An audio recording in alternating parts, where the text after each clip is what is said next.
Según Génesis 47, 12, 27, durante la sequía en Egipto, José almacenó y preservó el alimento. Para subsistir, la gente tuvo que venderlo todo y, al fin, incluso a sí mismos. Ese es el precio de vencer. Así es en este tiempo del fin, donde conseguir el alimento para entrar al reino y conquistar nuestra tierra, que es Cristo, formado en nosotros, nos costará renunciar a todo, incluso a nuestra propia vida. Pero a cambio de nuestro todo, tendremos su todo y reinaremos con él. Con ustedes, José. Cristianos que aún no mudaron su piel. Este es uno de los 2 artículos de mi libro, Finisterre Reflexiones al otro lado del Jordán, que como saben son los artículos personales que durante ese periodo de vigencia del blog, que no fue un periodo muy largo, porque luego ya empecé con el segundo, Tabernáculos, pues yo escribí. Hay algunas excepciones de artículos muy buenos que luego yo también pues comentaba, en fin. Pero bueno, pues hoy nos toca estos 2 continuar, y este primero se titula Cristianos que aún no mudaron su piel. Y bueno, estamos viendo, por ejemplo, nos estamos refiriendo a cosas que muchas veces llevamos en la piel. La imagen es alusiva a la mal llamada estrella de David, que en realidad es la estrella de Renfán, y bueno, que aparece también ya saben, en el billete de $1, en la pirámide con el ojo todo lo ve, famosa, el hexagrama, estrella de David, el símbolo satánico masónico. Aquí lo tienen en el frontispicio de una iglesia, creo que es jesuita, por lo que pone aquí en el centro. Y bueno, lo tienen por todas las iglesias católicas, en muchas catedrales, como la de Burgos. Recientemente nosotros visitábamos para que la viera mi esposa, yo ya la conocía, y aparecían varias fachadas este símbolo también. Y si van ustedes a los budistas o al hinduismo, por ahí en los templos y muchos sitios, pues también está. Es decir, que esto se ve que es claramente un rezago de la religión pues idolátrica babilónica, que se regó por todo el mundo después de la dispersión de Babel, y pues ha continuado hasta nuestros días.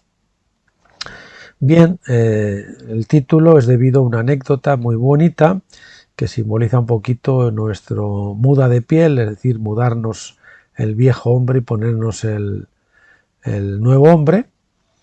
Y eso pues que se hace referencia más bien a hacerlo cuando lo hacemos por experiencia.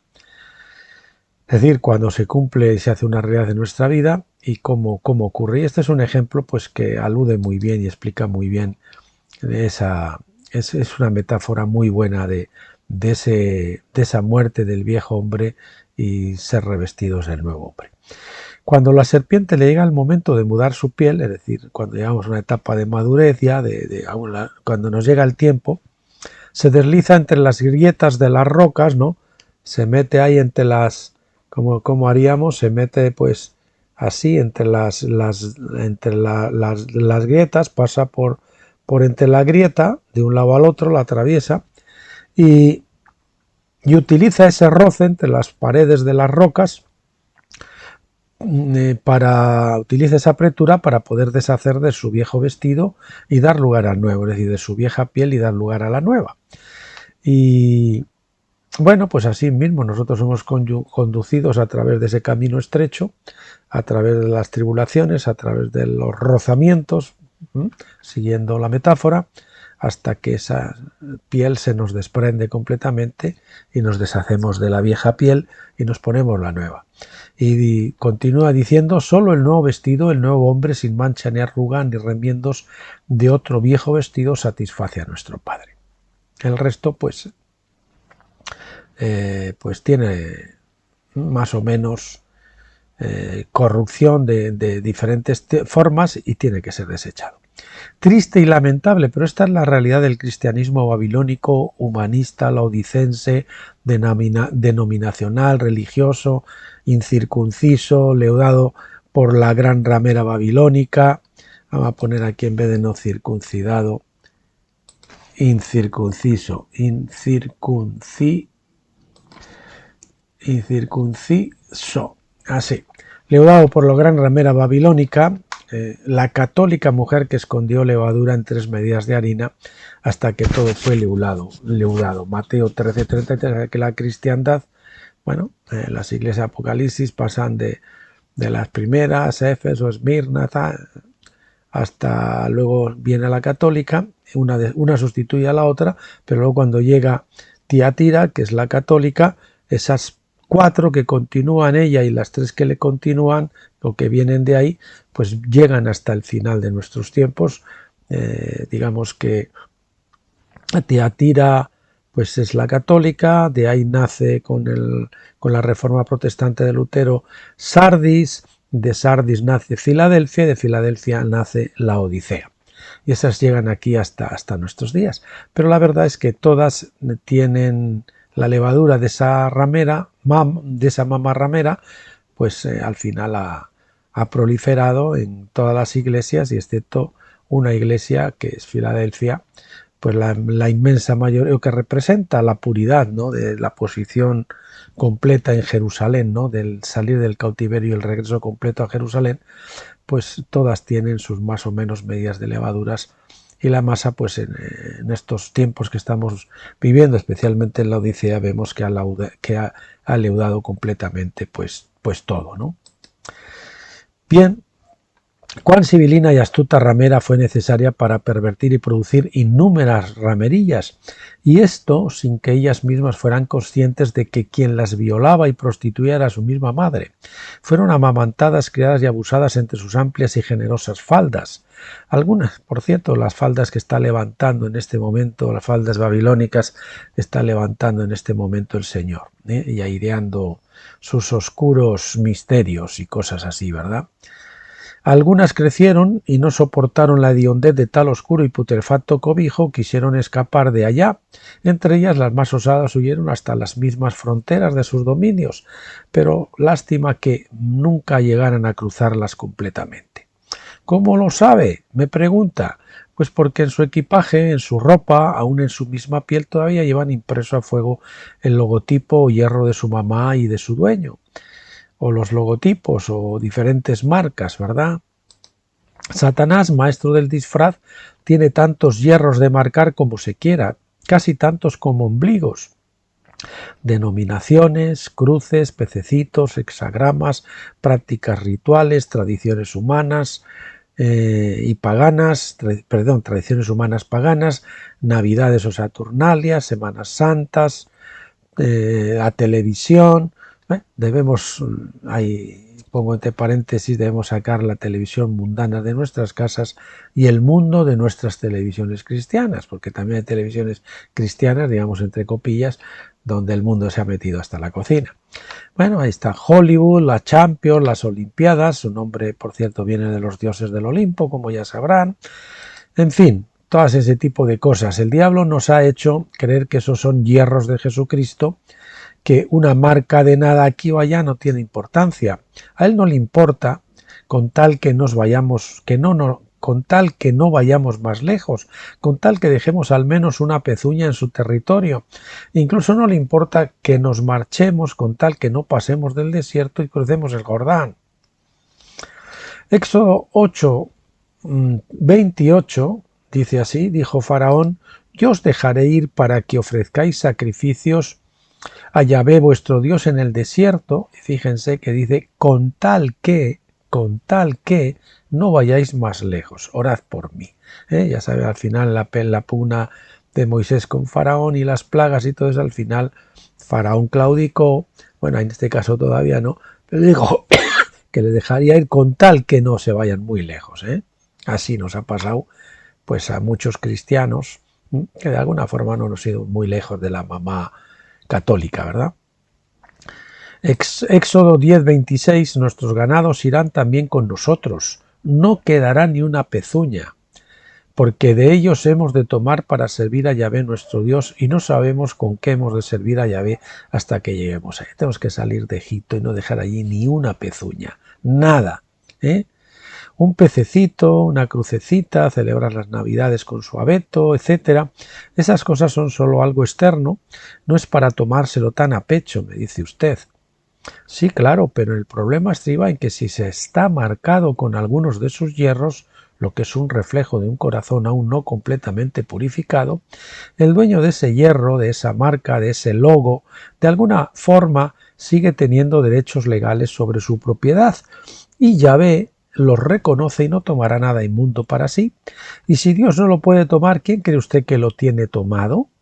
Ignora que esa marca se constituye en un sigilo que da una puerta de acceso a Satanás en su vida o iglesia, la cual se constituye en grieta, en muro que amenaza ruina. Pues por ejemplo, sigilo, si yo llevo una cruz invertida, por decir una cosa, ¿no? Pues yo que sé, tatuada en mi brazo o en una camiseta, pues es un común pararrayos que atrae a los espíritus malignos, ¿verdad?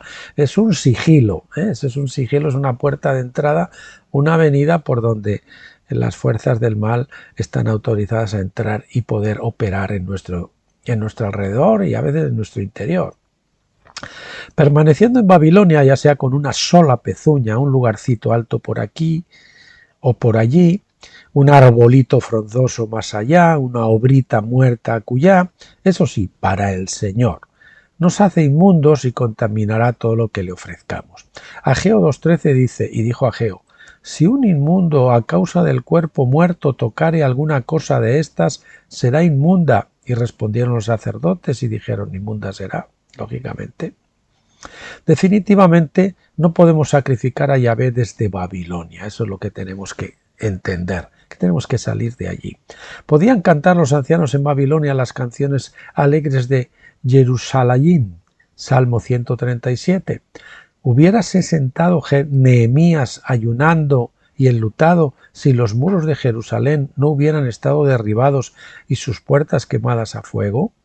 Nehemías 1. ¿Hubiera lamentado Jesús la obstinación de los religiosos amenazándoles con dejar desierta su casa, habiendo podido cobijarlos bajo sus alas como la gallina sus polluelos? Lucas 13, 34, 35. ¿Podremos nosotros hoy, inmersos en idéntico cautiverio, cantar y aún danzar sin la asistencia combinatoria de las porristas de culto? ¿O será más bien que la hora de aullar y lamentarse, Jeremías 25:34, del cilicio y la ceniza?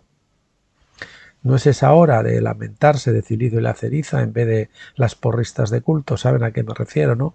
A esos cultos donde a uno desde arriba le dicen aplauda, levántese, repita, dígale a su amigo, no sé qué y no sé cuántos, ¿no? Es decir, y si no te dicen para que cantes y para que aplaudas y para no sé qué, si no tenemos unas porristas, pues resulta que la gente no anima, ¿no? Eso no es una alabanza genuina que brota del corazón, es una alabanza en la carne, ¿no? ¿Quiere saber si aún está en Babilonia? Pues revise su casa, sus aperos y aún su piel. Si además del sello del Espíritu Santo encuentra alguna marca, tradición o práctica ritual, entonces probablemente no cruzó la frontera y continúa en el sistema religioso babilónico de la Gran Ramera. A lo mejor usted trató de salir, pero hay que recorrer todo el camino. Si no, uno no acaba de salir de sus fronteras y por lo tanto sigue bajo su dominio. Siendo así, aunque porte algún logo evangélico, como hay denominaciones que tienen un logo evangélico, entre comillas, aún está en la carne, aún está en el humanismo, aún está en la religión, aún en el Antiguo Testamento, porque cualquier cantidad de levadura, por ínfima que sea, acabará leudando toda la masa y más tarde o más temprano el proceso de degradación le llevará a la desintegración. Gálatas 5:9. Cuán lamentable es ver que esa levadura es objeto incluso objeto de tráfico comercial en nuestras librerías cristianas, o deberíamos llamarlas mercadillos del templo.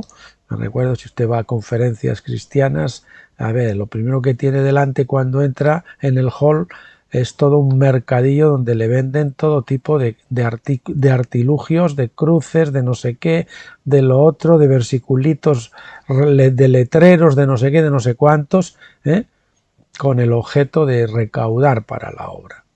Bueno, Es decir, mercadillos, eso se han convertido las librerías cristianas de hoy. Si de una librería cristiana ya encuentra hasta libros de nueva era por ahí y cosas así, ¿no? Aparte de todo este tipo de parafernalia. Despréndase pues de todos los diosecillos ajenos que dan lugar a que el diablo todavía pueda andar persiguiéndole y de todos los zarcillos que le enredan, que le impiden la entrada en Canaán, en Luz, que es Betel. Génesis 35:6, sea sanado de la ceguera judicial en que se encuentra, que es la causa de que haga tanto tiempo que no tiene revelación de Dios. Esa Raquel, es decir, su mujer babilónica e idólatra, la carne, y su ama, el sistema religioso babilónico que la tutela, Génesis 31:34, Gálatas 4:30, va a estar mi interpretación personal en este sentido que le doy a la figura de Raquel, que ya sabe que se llevaba sus idolillos y todo eso, se los robó a su padre Labán. Y su ama, pues suponemos como es su ama, que sea el sistema religioso babilónico que la tutelaba o que la tutela. Eso lo pueden ver en Génesis 31:34, Gálatas 4:30, a las que tanto ama, ambas deben morir para que pueda avanzar, de lo contrario nunca entrará en la tierra del Solat que tanto anhela. Es decir, debemos deshacernos de nuestra carne y debemos deshacernos del sistema babilónico completamente. Hebreos 4 del 9 al 11, la tierra del reposo. Y dice el pasaje, por si lo quieren leer, Génesis 35:1, dijo Dios a Jacob, levántate y sube a Betel. Es decir, ahí vemos ya subrayado, levántate y sube. Tenemos que levantarnos y subir. Subir tenemos que decir que tenemos que crecer espiritualmente, ¿verdad? Y quédate allí, y haz allí un altar al Dios que se te apareció cuando huías de tu hermano Esaú. Se te apareció cuando huías. Entonces Jacob dijo a su familia y a todos los que con él estaban, quitad los dioses ajenos que hay entre vosotros y limpiaos y mudad vuestro vestido. Fíjate que esto está justo ya cuando Jacob y los que van con él están para entrar a la tierra prometida. El Señor le lleva a hacer que se deshagan de los ídolos, de los dioses ajenos, a limpiarse, a purificarse, a mudad vuestros vestidos. Eso no está hablando de mudarnos del viejo hombre y vestirnos del nuevo. Y levantémonos y subamos a Betel, la casa de Dios, donde está la luz, la revelación, la Shekinah, tabernáculos. Y haría allí altar al Dios que me respondió en el día de mi angustia y ha estado conmigo en el camino que he andado. Y así dieron a Jacob todos los dioses ajenos que había en poder de ellos y los zarcillos que estaban en sus orejas. Es decir, ellas seguían a Jacob, seguían a su Dios, todo lo que ustedes quieran. Pero cada uno tenía por ahí sus cositas, sus idolitos, sus no sé qué, sus zarcillos, esto, lo otro. Y Jacob los escondió debajo de una encina que estaba junto a Siquem. Siquem creo que significa hombro, ahora no recuerdo. La honra nos habla de fuerza. Y salieron y el terror de Dios estuvo sobre las ciudades que había en sus alrededores y no persiguieron a los hijos de Jacob. Y llegó Jacob a Luz. Si queremos llegar a Luz, hay que haberse deshecho primero de todo eso, que está en la tierra de Canaán. Esta es Betel, la casa de Dios, donde está la luz. Él y todo el pueblo que con él estaba, y edificó allí un altar. Y llamó, es decir, allí llegamos y ya nos consagramos completamente, nos sacrificamos en sacrificio vivo y santo, completa y absolutamente consagrados al Señor, limpios de todo. Cuando huía de su hermano, entonces murió Débora, ama de Rebeca. Entonces, después de deshacerse de todos sus ídolos, entonces murió Débora, el sistema babilónico, y fue sepultada al pie de Betel, debajo de una encina, la cual fue llamada Alon Bakut, es decir, la encina del llanto.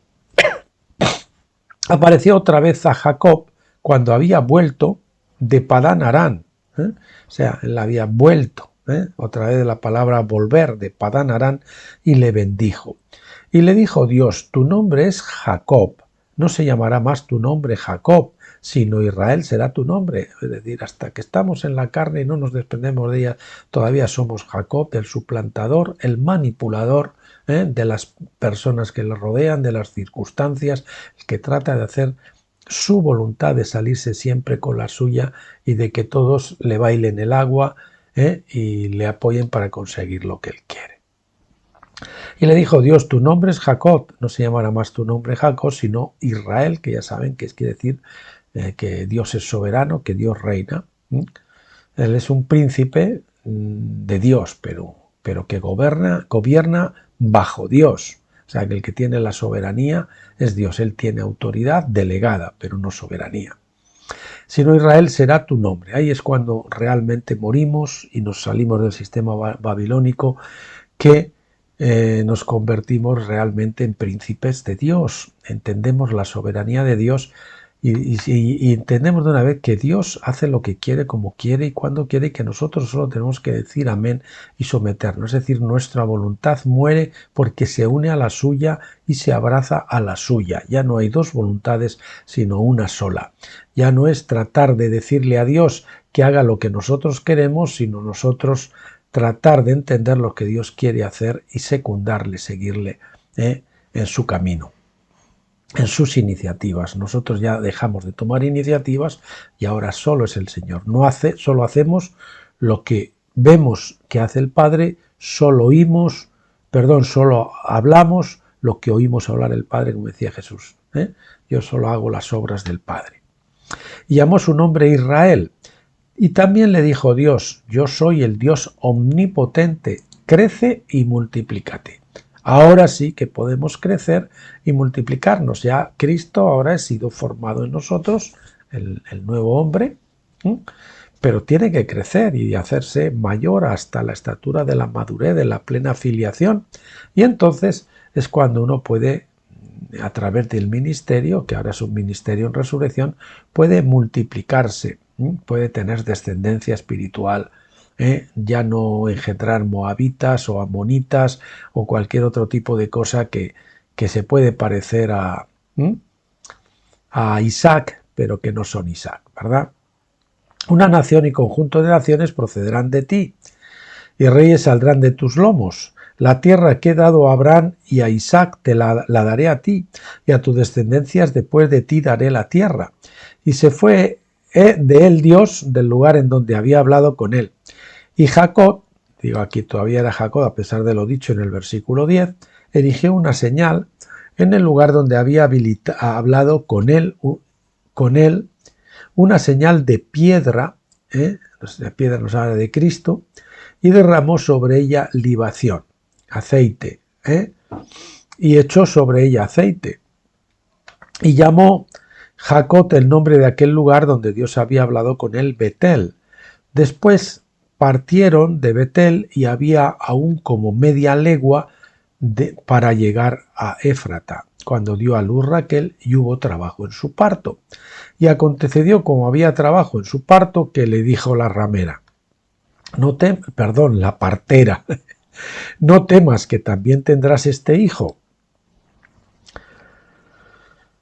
Y aconteció que al salírsele el alma, pues murió, llamó su nombre Benoni, mas su padre lo llamó Benjamín, es decir, nuestra esposa, la carne, muere, y él le llamó Benoni, hijo de mi dolor, pero el Señor luego lo llama el hijo de mi diestra, que es lo que nace ahí, el nuevo hombre. Ese ha sido un varón de dolores, pero ahora ya no va a ser varón de dolores, porque va a ser el hijo de mi diestra. Así murió Raquel y fue sepultada en el camino de Éfrata, la cual es Belén. Y levantó Jacob un pilar sobre su sepultura. Esta es la señal de la sepultura de Raquel hasta hoy. Ese día de nuestra muerte, de nuestra sepultura en el Jordán y de nuestra salida del otro lado, del lado del Shalom de Dios, de la vida victoriosa, de la resurrección. Ya sabe, mi querido hermano, con ellos, con los religiosos, los carnales y los incrédulos, ni compañerismo, ni comunión, ni concordia, ni parte, ni acuerdo. Segunda de Corintios 6:14 al 7:1. El 6:14 al 7:1. Ningún fin justo, ninguno justifica medios injustos o inmundos para alcanzarlo. Les voy a decir que no se puede hacer, no podemos tratar de hacer la obra de Dios con el dinero del diablo. Le invito a que lea el artículo Salid en medio de ellos y apartaos, dice el Señor, que lo tiene alazado si usted busca el artículo en mi blog de Finisterre, pues podrá leerlo o poner ese título en el buscador y ahí le saldrá. Ya sabe, debe levantarse y salir. Esto es lo que nos decía este pasaje, lo que nos ha dicho y lo que vamos a ver aquí también. Levantarse y salir, las dos cosas. Levantarse y salir. Salir del sistema babilónico. Hebreos 13:3 dice, salgamos, otra vez ahí salgamos, pues a él fuera del campamento llevando su vituperio. Que salir del campamento denominacional, probablemente el Señor quiera sacarlo a usted de su iglesia, porque quiere que lo siga a él por donde quiera que él va y lleve su vituperio. Apocalipsis 18:4, otra vez lo mismo, y oí otra voz del cielo que decía, salid de ella, es decir, del misterio Babilonia, pueblo mío, para que no seáis partícipes de sus pecados ni recibáis parte de sus plagas. Hay que salir del sistema babilónico mundial, por muy cristiandad que se llame, porque eso está dentro de las fronteras del ámbito de gobierno de quien gobierna Babilonia, que usted ya sabe quién es. Bien, ya sabe, ese balido de ovejas y bramido de vacas que oímos en su trastienda le está delatando. Esos rezagos que tiene usted por ahí, de los que no se ha deshecho, no le excusa perdonar lo mejor de las ovejas y de las vacas so pretexto de sacrificarlas a Yahvé, su Dios, cuando sabe bien que a su Dios todo lo que está marcado con el hierro del diablo le es abominación, aunque sea usted mismo.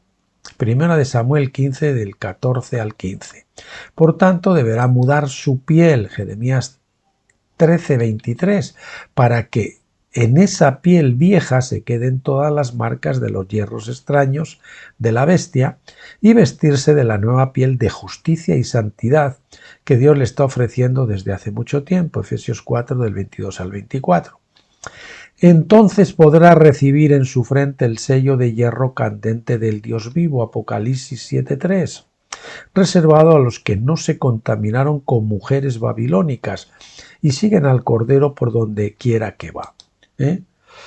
Gracia y paz en nuestro precioso Señor Jesucristo. Y aquí le tienen dos artículos de referencia, complementarios o relacionados. Se acabó la discusión, el símbolo nacional de Israel nunca fue el hexagrama, es decir, la estrella de David, y también estrella de David o emblema del dios Renfán, de la quejila Shira Hadasha.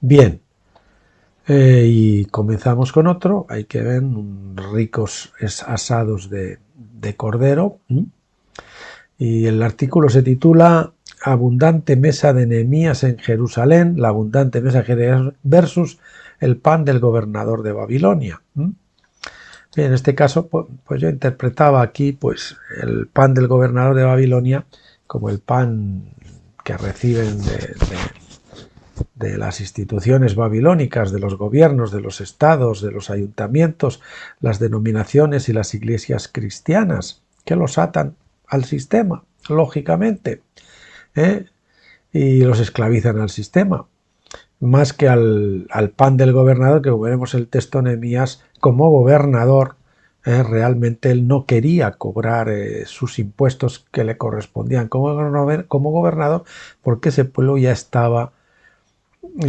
bastante apretado, ¿no?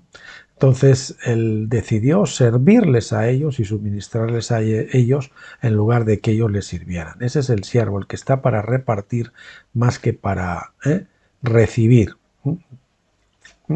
Eso no quita que de vez en cuando uno tome, como dice la palabra, lana o leche del rebaño, pero nosotros estamos para servir a los santos. Nehemías 5, 14, 17 al 18.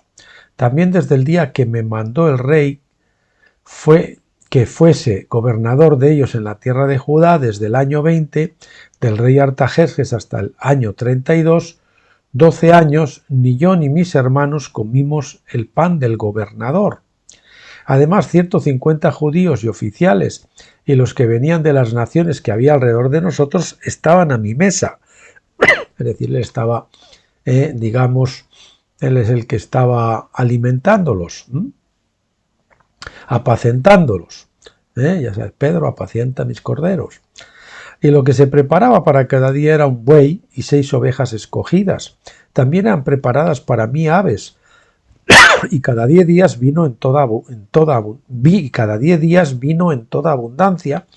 Y con todo esto nunca requerí el plan del gobernador, porque la servidumbre de este pueblo era grave. No como hacen aquí en España el gobierno social comunista, que saben que los españoles están asfixiados hasta el más no poder de impuestos. El sistema impositivo probablemente que porcentualmente más empobrece conforme a lo que ganan los españoles de toda la Unión Europea, y sin embargo están continuamente todavía creando más impuestos y subiendo los impuestos y demás. Es el único país que, mientras otros países para ayudar los han bajado, los han reducido, aquí no han querido hacer absolutamente nada de eso. Bien, ahí están los del volcán de las Islas Canarias, esperando ya por más de un año cobrar las indemnizaciones, las ayudas, pero claro, como se lo está regalando a Guillermito Puertas, pues para que luego nos fabrique esos maravillosos inóculos que nos arruinan la salud y que nos llevan al otro barrio, pues tampoco hay. ¿Qué vamos a hacer?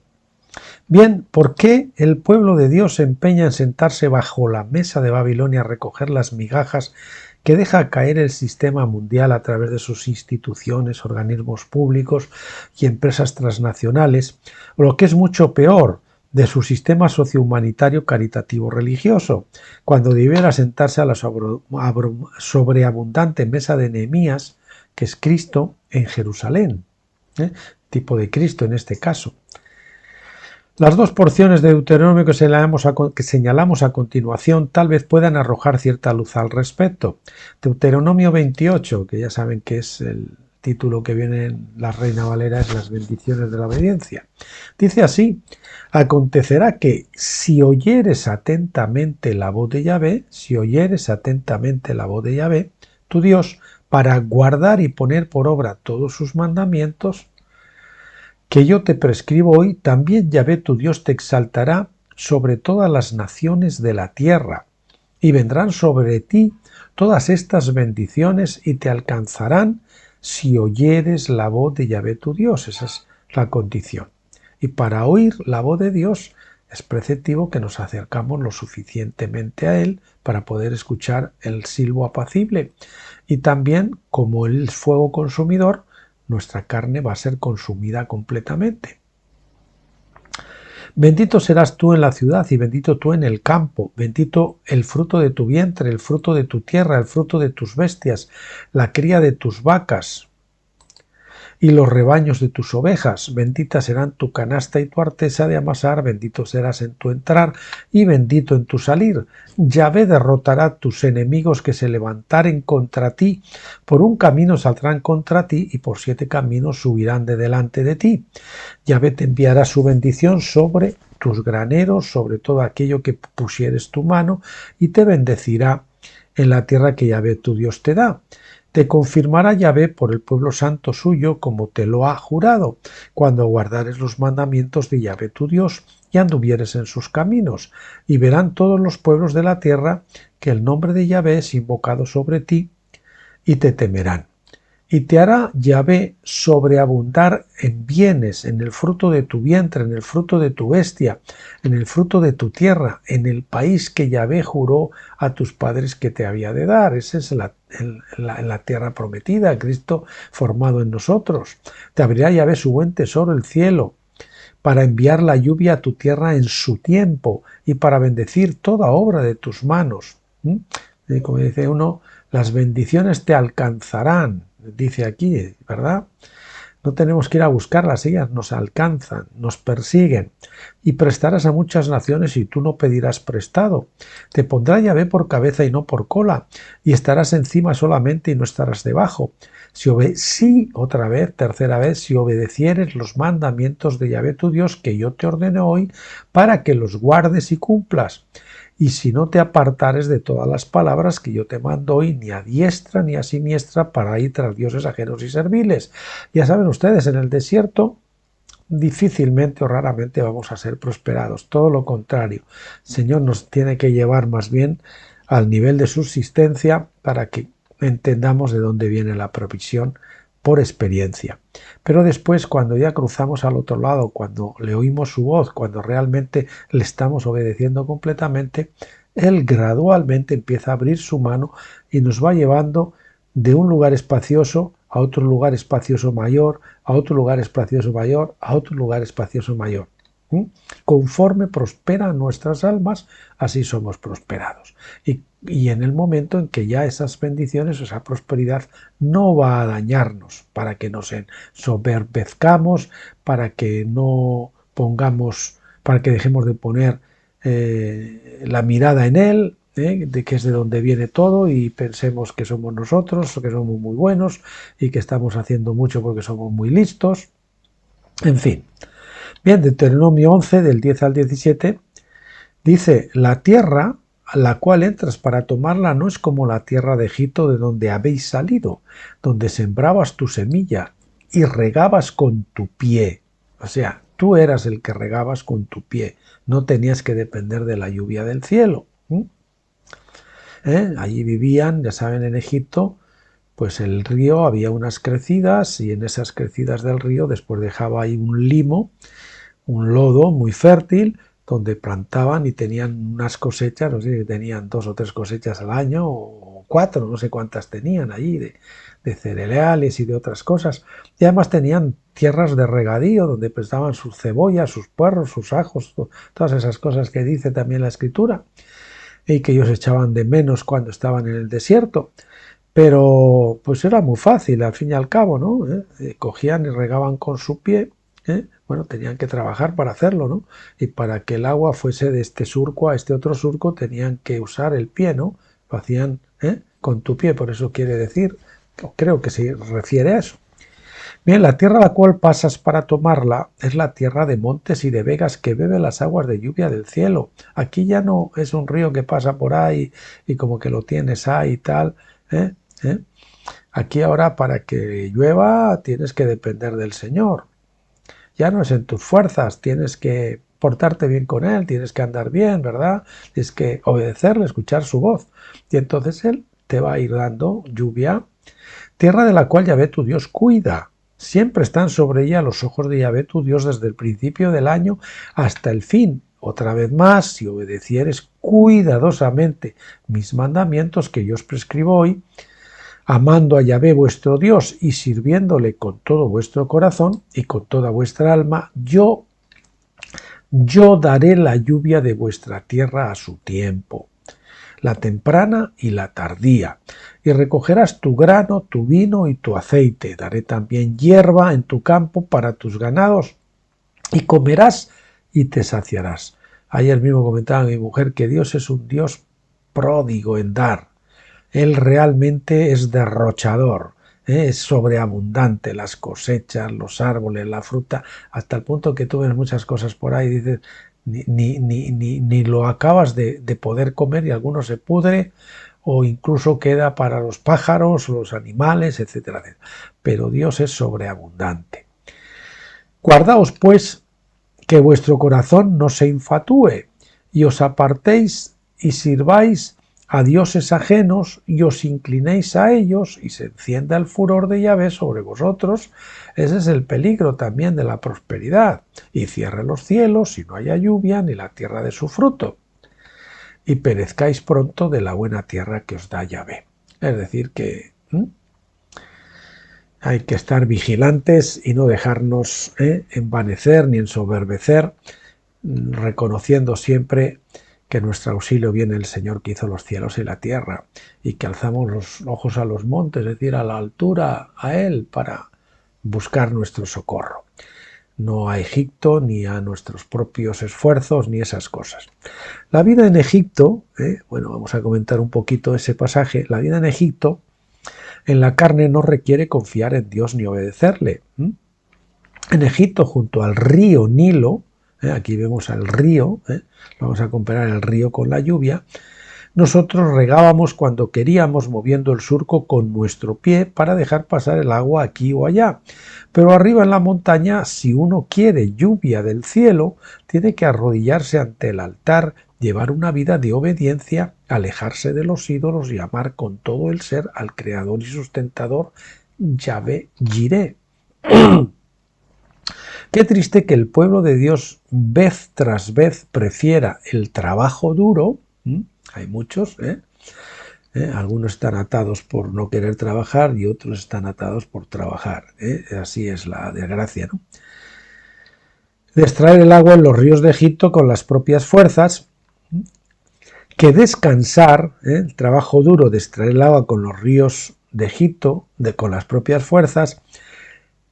Repito, qué triste que el pueblo de Dios vez tras vez prefiera el trabajo duro de extraer el agua en los ríos de Egipto con las propias fuerzas que descansar confiando en la lluvia que el buen Dios dará a su tiempo. Un Dios que cuida la tierra de sus hijos sin apartar sus ojos de ella, para darles abundancia cuando le aman y obedecen. Tristemente, el pérfido pueblo prefiere la vida triste, seca y dura bajo el palio babilónico, intercambiando libertad por seguridad, y esto lo estamos viendo en nuestros días, ¿verdad?, antes que tener que empacar, santificarse y regresar a Israel. Empacar, santificarse y regresar a Israel. Con lo que significa Israel, ¿verdad? La soberanía de Dios. Esto tenía que estar primero santificarse, lógicamente, y luego empacar y entonces regresar, para disfrutar de las inescrutables riquezas que descienden de lo alto sobre la mesa de Cristo en Jerusalén, la mesa de Nehemías.